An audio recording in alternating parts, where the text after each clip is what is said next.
այն քարականը բոլոր Գյումրու թիվ 41 հիմնական դպրոցում 8-րդ դասարանի աշակերտները ներկայացրին Ավետիք Իսահակյանի Աբուլալա Մահարի ստեղծագործության բեմական տարբերակը որպես նախագծային աշխատանք։ Ներկայացումն այս ձևաչափով դարձավ ոչ միայն ուսումնառության արդյունք, այլև գրողի ծննդյան 150-ամյակի նշանավորում աշակերտների ընկալմամբ եւ ժամանակակից մեկնաբանությամբ։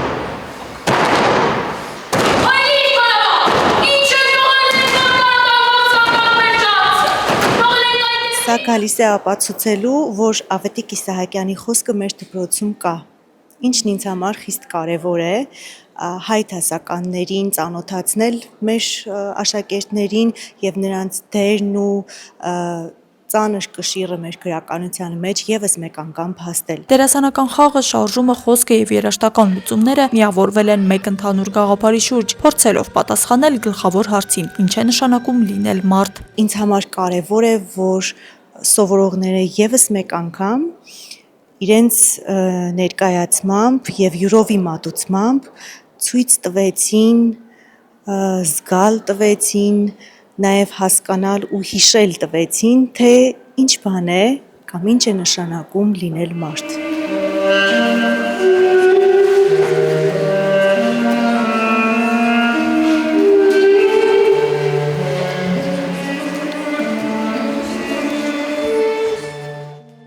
Քնարական պոեմը բեմադրական գործողության վերածելը պահանջել է մեծ ջանք, քանի որ գործը խոհափիլիսոփայական է եւ բազմաշերտ, սակայն թիմային աշխատանքի շնորհիվ հաջողվել է հաղթահարել բարդությունները։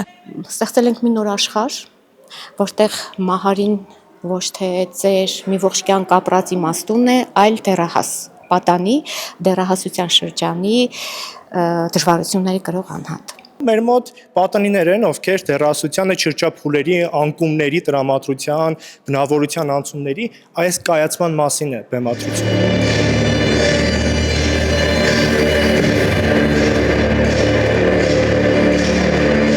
Ներկայացման բեմադրությունը կառուցված է դասականից տարբերվող լուծումներով։ Դպրոցներում թատերական խմբակների եւ նման նախագծերի իրականացումը կարևոր պետական ռազմավարության մաս է։ Ես այսօր նկատեցի,